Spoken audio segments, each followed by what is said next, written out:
Steve Schultze interviewing Dmitri. Evic. Marina Dimitrijevic. I'll tell you what, I'll put it in afterwards. Interviewing the county board chairwoman. There we go. Yeah, interviewing the new county Steve knows board how to say my chairwoman. name. You've been saying it for a while. Tell me a little bit about what interested you in politics. You worked at City Hall for a while before you were elected, but what got the political bug in you?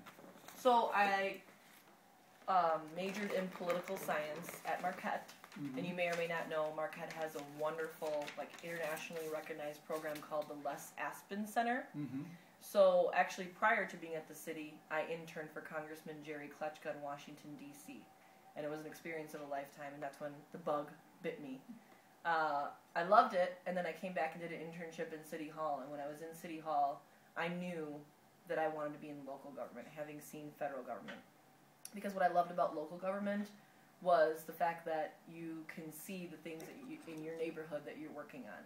You know, I'm in my neighborhood and I see a bus come by, and somehow that, you know, brings me joy, or I'm in the park that I've worked in. So that was the motivator. I pretty much knew I'd always run for elected local office. I honestly didn't think I'd do it at 22. Opportunity arose. That was a open seat, if you recall. That was when we went from downsizing from 25 to 19. Open seat. I ran.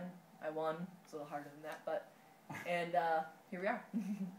So you worked in Kletchka's office for like a year or so, or how? It was like a semester and a half because I was still at Marquette. But it was a full-time.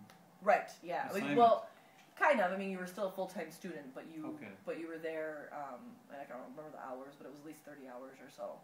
So you would still attend Les Aspin Center like university, and then you'd also do the internship. So as an intern, do you get to work on policy stuff or it was constituent awesome. Stuff or across the board? And that was the part I liked, was the constituent stuff. So I did answer the phone. I mean, I did anything from making coffee to attending. I remember, actually, it's crazy that I remember this. That was when we were deciding what to do with Iraq, and it was like just, you know, interesting. I was attending these really incredible hearings. I go to meetings on the, you know, congressman's behalf. I mean, because there's just so much to do, and that was thrilling and exciting to me.